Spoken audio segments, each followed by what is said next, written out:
نحر كان هالكي على وحويان مشرح مدحوينها حسبك معارض كي وطني عبد الرحمن محمد عبد الله عرو يسراكيش سقلاي حسبك قدومي حرس علي حاج حسن حقايا خضر عبد الله عكوسي وزير هوري منير صاحب كبر خطبتون يدلي لما أنتوا تجدوا هالكنا ينسكون من أي نوع عسومين أي هالكنا نوعية وإن نوع مهد عليان ويدعان ورباهنتي كشقيسي سوق واهر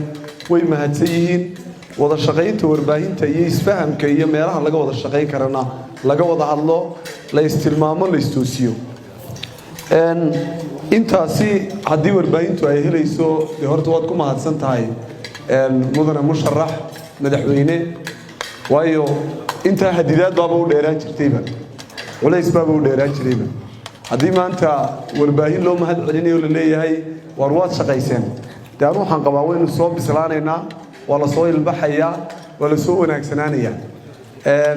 وليس كورباهين تهايستانو فربدي شو دي بدن بيكون شقيان حول هذاك بيكون شقيان وقت هذاك بيشقيان دال بدن بيدلك الجليان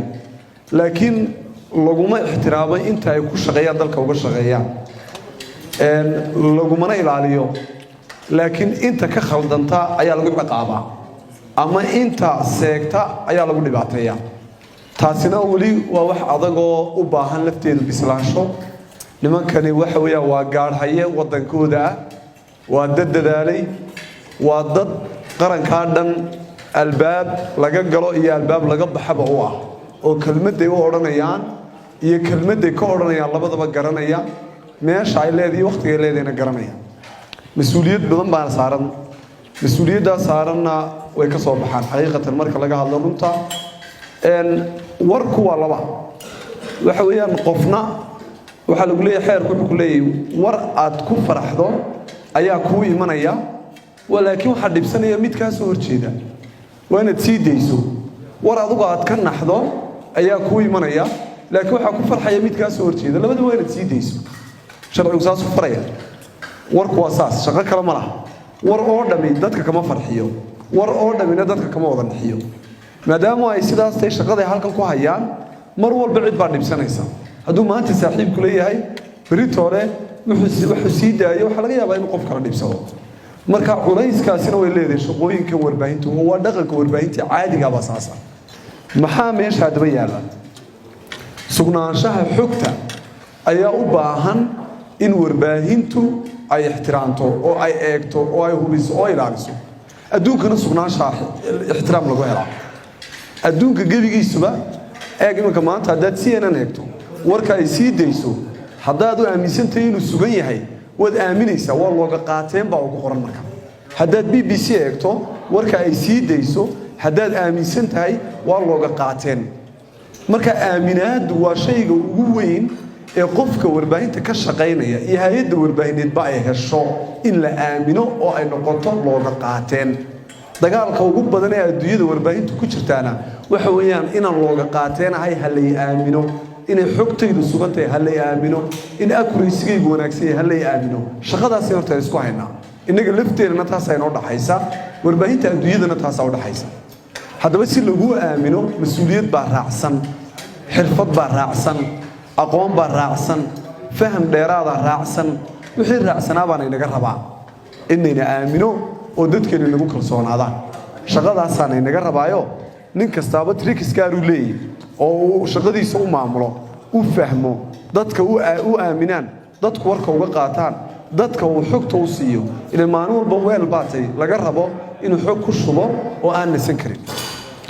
suuqa waa inaan soo noqdo suuqa waa in mas'uuliyad badan baa aan dareemayaa imika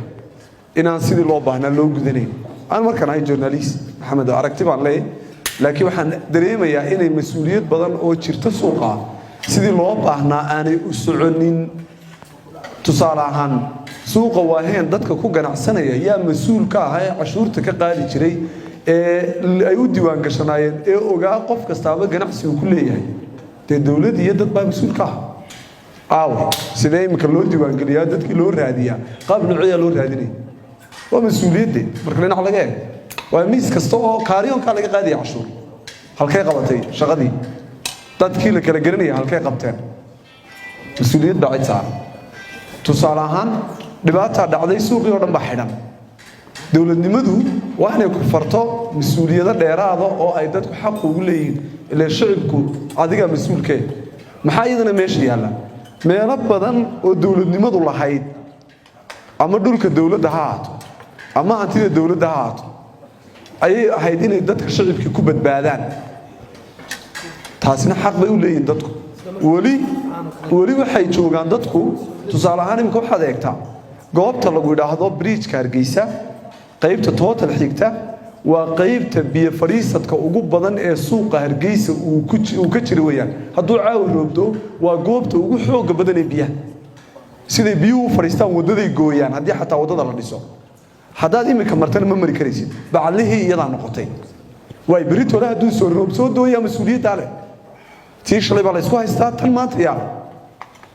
taasaan ka wada hadlaynaa marka horta saxaafadduuni ma aha un inaad war sheegtood war sii dayso laakiin waa inaad indheergarad noqoto xagga loo socdo waxa khaldan sida lagu khaldan yahay cidda mas-uuliyadda leh dhammaan waynu wada garanayna marka waxaan leenahay bal tilmaantaana dee dadkii lahaa way joogaan waanay ogyihiin dadkana meeshay ku hadlayeen way garanayaan roobkiina waa tala sheegay cimiladii inuu roobkii soo dhow yahay roob badan dii doono waqti badan dii doono mas'uuliyaddaasi waxay u baahan tahay ka hortag bay u baahan tahay hadday u baahan tahay ka hortag waay waaheen shaqada ka dhacday dad masaakiina ayaa ku dhibaataysan shalay waxa xafiiska igu yimid hooyo igu tiri waxaan dhalay 3 caruura oo dhagoolayaala aabahoodna u dhintay anna makiinad baan meesha ku haystay aabahood baa dhintay 3 waa dhagoolayaal 5 caruuraan dhalay makiimadii baan ugu shaqaynayay way iga gubatay caruurtii wax cunaan ma haystaan shaqadii anigu aan qabanayna gurigii baan fadhiyaa deeyna waa la igu lahaa xagad u qaadaysaa qofkii bini aadamka ee wax ku shaqaynaysa waa insaannimadii waa halkii saxaafadan ay naga lahaa haddii dagaal lagu jiro oo qofku uu dhimanayo ma inaad qofka badbaadisaa mise waa inaad qofka sawirto waa xirfadeennii haddii iminka dagaal dhaco qofka miyaad sawiraysaa oo sawirkaad qaadaysaa haddaad aragto dagaalka meesha ka socda ilmo yar uu meesha taagan yahay mise waxaad samaynaysaa inaad ilmaha badbaadiso berigii hore waxay ahayd inaad adigu sawirka qaado laakiin iminka waxa weeyaan adoo suxufiya inaad ilmaha badbaadiso way isbedeshay warbaahintu adduunyada casriga way isbedeshay dabdamiska miyaad la shaqaynaysaayo fursadda waxaad siinaysaa marka ay badbaadinayaan cid inaad adigu awooddaada ku caawiso mise waxaad samaynaysaa inaad iyaga sawirto waa mas-uuliyad kaloo dheeraada oo korodhay xirfaddu way isbedelaysaa cilmigii way isbedelayaa tiknolojiyadiina way isbedelaysaa marka shaqo badan baa horta inoo taalayaan aad u hadlin inkastoon hadalka saaba ku dheereeyey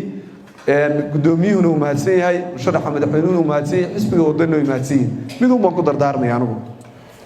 warbaahinta yaan loo kala abtirin warbaahintu waa warbaahintu waa suxufiyiintu meel bay leeyihiin xirfad bay leeyihiin ninka meesha jooga ee mas-uulka ee madaxweynaha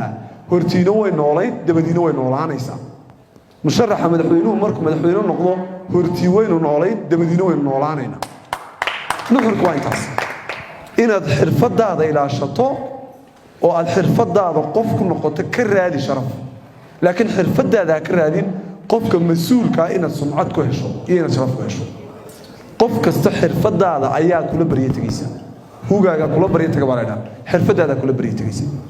xirfadaada saad u ilaashato ee aad mudakarnimo ugu darto ee aad akhlaaq ugu darto ayay tahay shayga ugu weyn ee credibility-gaaga aad u ilaashato warbaahinta Soomaaliland maanta digitalka ayaa caqabad ku ah maanta digitalka warka waxa kugula tartamaya inanka hodheelka ka shaqeeya haday hodheelka hortiisa wax ka dhacaan isaga sawirayo Facebook ka dhigay adoo suxufiye Facebook ka qaadanaysa maxay tahay hadaba inaad yeesho mas'uuliyad baa ku saaran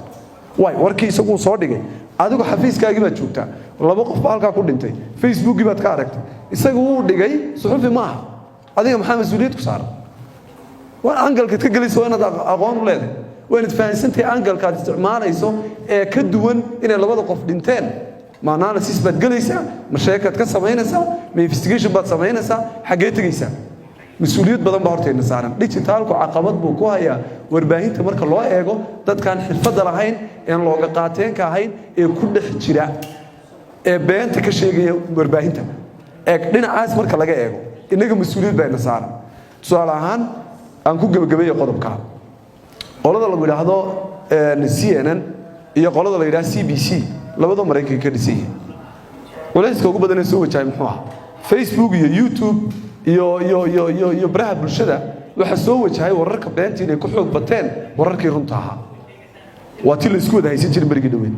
shantii sano u dambeeyay waxa taagnaa sidee wararka xaqiiqda looga helaa baraha bulshada ee adduunyada ay ku kulantay runta maxaa yimid waxa yimid wararkii ay dadku gudbinayeen caadiga ah ee beenta markay ka bateen institutionadii bay la heshiiyeen hay'adihii waaweynaa ee baraha bulshada maamulayay sida Facebook iyo tiimamkii kale oo dhami iyo YouTube iyo Wikipedia dadkii oo dhami waxay la heshiiyeen institutionadii looga qaateen ka ahaa maxay sameeyeen wararkoodii baa lacag ku baxa si ay markay ka gudbiso social media ay ku jirto lacag bay ka qaadanayaan information kooga sugan ee ay ku gudbinayaan baraha bulshada ee adduunyadu ay leedahay maxaa u soo noqday marka warkii beenta ah meesha ka baxay iyagiina social media looga qaateen buu noqday warbaahintiina lacag baa uga soo noqotay tusaale ahaan haddii Ethiopia wax ka dhacaan $300,000 baa kaga baxayay CNN inuu intuu imaado Addis Ababa oo ka warramo dhibaatada jirta lacagtaas ugabay soo noqonaynin inay social media ay keenaan laakiin maanta maadaama ay looga qaatay yihiin lacagtaas waxay ka soo noqonaysaa social media bay ka soo noqonaysaa CNN lacagtii baxday ee uu ku bixiyay hay'adii marka adduunyadu qaab cusub oo casri isku bedelaysa laakiin wana la jaan qaado nuxurkaygu muxuu yahay haddaba waa inaan dariiqaynu qaadanayna oo noqdo dariiq caqliyad ku dhisan oo xisaab ku dhisan oo dadkii inaynu wax barna ah to educate to inform to entertain saddexdaa qodob baa inaga rabaa inaynu dadka educate garaynaano maanta ugu weyn informationka beenta to informna aynu meesha ka saarno oo inagu la dagaalanno musharax madaxweyne waad mahadsan tahay hadalka waan ku dheeraaday waan kuu mahad celinaynaa waan kugu ixtiraamaynaa anuu shakhsiyan maxamedaan waan kula soo shaqeeyey ilaa intii aad baarlamaanka joogtay qof zaciima oo ixtiraam badan oo akhlaaq wanaagsan oo mudakara oo isdhowdhig badan oo naxariis badan baa tahay oo dad jecel oo aad iyo aad u dhowrsoon baa tahay ilaahay dabkii waxaan kaaga baryaynaa waxaad higsanayso iyo waxa aad niyadda ku hayso haddii aad wanaag waddanka iyo dalka u leeday inuu ilaahay kugu guuleeyo hamigaaga iyo meesha aad doonayso aadna waan kugu mahadnaqaynaa